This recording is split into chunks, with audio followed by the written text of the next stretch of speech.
Assalamualaikum warahmatullahi wabarakatuh. Student, sebelumnya kita sebelum melaksanakan kegiatan hari ini kita berdoa terlebih dahulu ya. Di sini siapa kaptennya? Untuk Farel mungkin harus mulai dipimpin doanya. Harus kita berdoa. Berdoa dimulai. Berdoa selesai. Oke. Sebelumnya juga Mister mau absen nama kalian satu persatu ya. Pertama ada Loiza Finanda, Eko, terus ada Jaya, dan yang terakhir ada Elfrida. Berarti masuk semua ya teman-teman sekarang. Oh iya, Mister lupa nih. Kalian apa kabar? Alhamdulillah ya.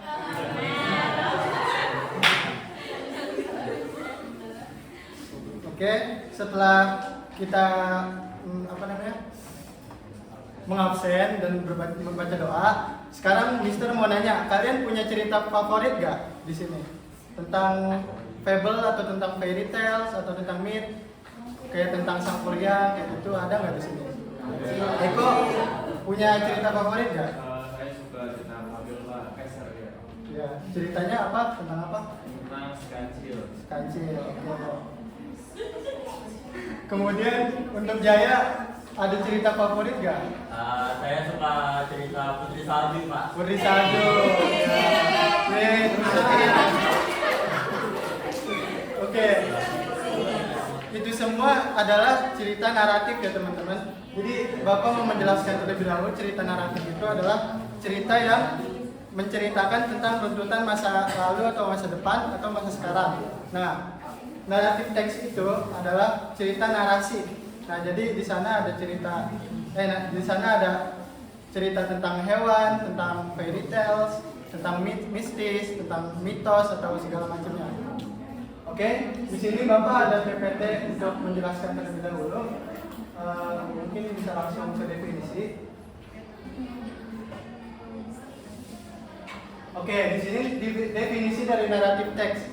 Dari naratif teks itu adalah sebuah cerita yang mempresentasikan tentang cerita-cerita mistik, cerita-cerita tentang fiksi, terus mistis, mitos dan lain-lainnya. Dan tujuannya adalah untuk entertaining the readers, besides the moral values can be taken. Nah, jadi cerita ini tuh fungsinya untuk menghibur para pembaca gitu. Oke, kemudian ada social functionnya nih. Social functionnya adalah purpose dari naratif teks itu sendiri. Nah, naratif teks ini memiliki tujuan yaitu untuk memberikan sebuah cerita atau masa lalu atau cerita masa lalu dan untuk menghibur kalian semua sebagai pembaca gitu. Oke, kemudian di sini ada structure. Strukturnya itu yang pertama ada orientation, complication, resolution dan reorientation. Nah, kita bahas dulu orientation ya. Orientation itu adalah cerita pertama, the first paragraph. The first paragraph yang present the story plot, yaitu backgroundnya. Jadi cerita pertama itu cerita pada the orientation itu adalah first paragraph yang menceritakan tentang background, kayak story happens and what involved in the story gitu. Kemudian ada complication.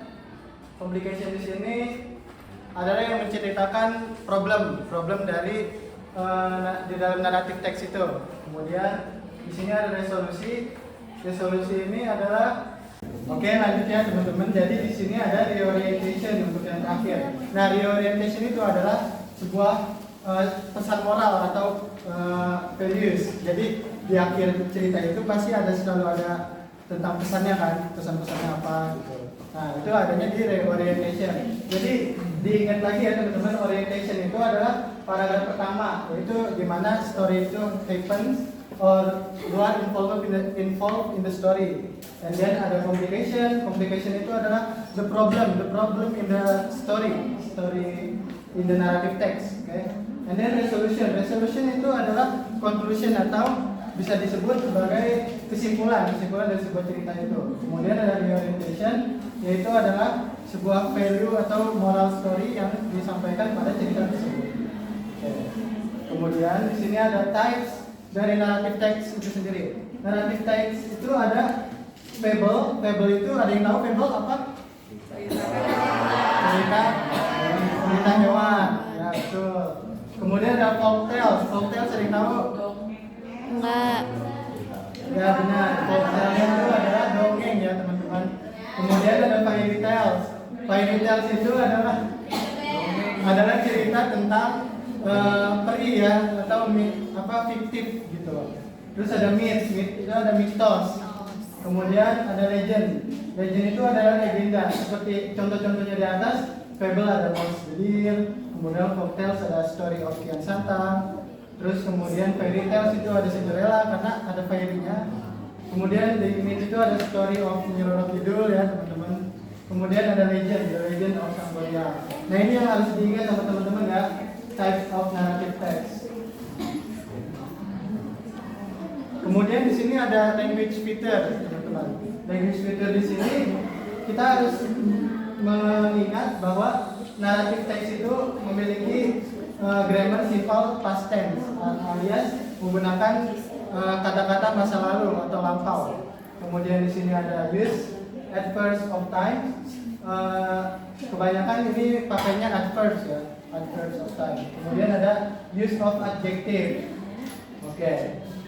Kemudian example. Nah, example di sini ada cerita tentang The Crane and the Dog. Di sini ada yang mau volunteer buat baca nggak? Ayu. Free memory.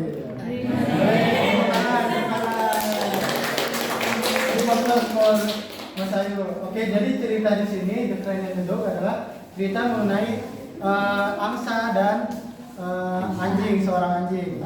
Jadi di sini itu adalah menceritakan bahwa si anjing ini berkunjung ke rumahnya si angsa. Nah, cuma ketika seekor anjing itu mau makan, si keren ini, si angsa ini memberikan makanan pada bambu. Nah, bambu itu kan si seekor anjing ini gak bisa makan pakai bambu kan. Nah, jadi si angsa ini hanya memikirkan dirinya sendiri.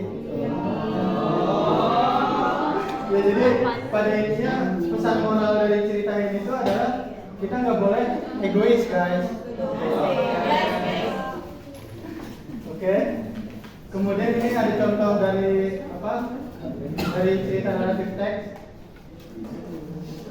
Ini orientation yang tadi ya, dimulai dari Once Upon a Time sampai Alright, Welcome Tomorrow, Set the Crane. Kemudian ada complication. Complication itu tadi apa, teman-teman? Tentang masalah, problem ya. Jadi di sini tuh adalah cerita konfliknya, masalahnya gitu. Kemudian ada resolution. Resolution itu adalah sebuah konklusi dari cerita. Nah, di sini itu dijelaskan adalah kesimpulan dari cerita The Crane and the Dog tadi. Kemudian ada reorientation, yaitu pesan moral dan value-nya gitu teman-teman. Oke. Sekarang ini Mister punya video, bisa ditonton terlebih dahulu. Videonya tentang semut dan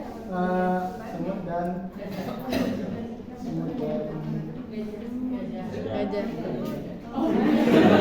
Semut dan merpati teman-teman. Mungkin pre-memory saja. Jadi ceritanya itu ini ceritanya merpati itu menolong si semut gitu. Ketika pengen tenggelam, habis itu setelah si semut ini ditolong sama si merpati juga menolong si semut dengan ketika merpati mendapatkan ancaman dari pemburu, si semut ini ngegigit kakinya si pemburu gitu ceritanya. Kemudian next. Nah, jadi di sini Bapak punya apa ya disebutnya, narrative text worksheet. Nah, kalian nanti bakalan Mister suruh buat read and understand the narrative text given to you to answer the question below. Nah, jadi nanti Mister bakalan bikin 3 grup. Nah, dari sini kelompok 1, ini kelompok 2 ya, ini kelompok 3. Nah, kalian nanti bakalan menganalisis cerita naratif seperti yang sudah dijelaskan sebelumnya. Oke, mungkin sekarang saya kasih dulu ya. Ya.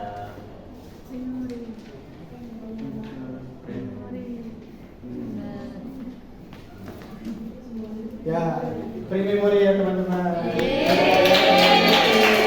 Nah, setelah kita udah menganalisis teks tersebut bersama teman rekan dan kelompok kalian, coba kalian bisa maju untuk menjelaskan apa hasil dari yang sudah kalian buat tadi. Pre-memory. Kemudian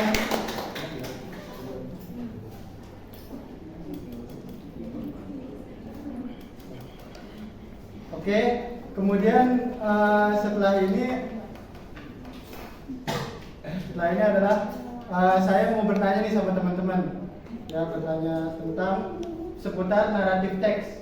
Dari yang sudah dipelajari tadi, kalian ada yang tahu nggak mengenai struktur dari naratif teks itu sendiri?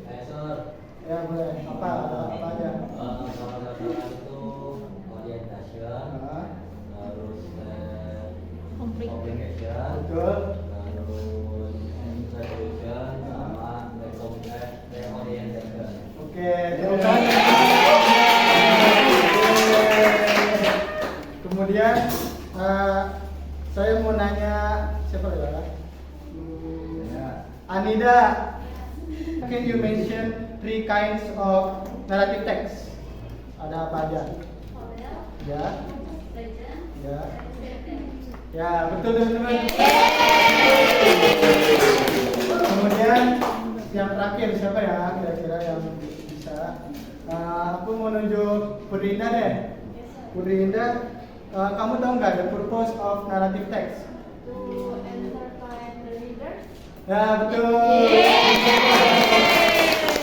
Oke teman-teman, mungkin itu saja pembelajaran atau materi kita pada hari ini. Untuk kemudian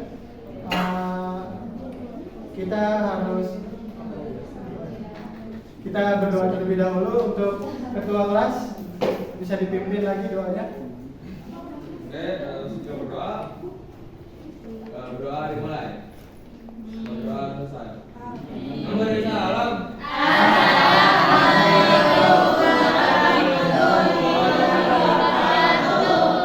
Oke teman-teman, setelah kita belajar pada hari ini, mungkin kita cukupkan untuk pertemuan pada hari ini. Bertemu lagi di minggu selanjutnya ya teman-teman. Wassalamualaikum warahmatullahi wabarakatuh.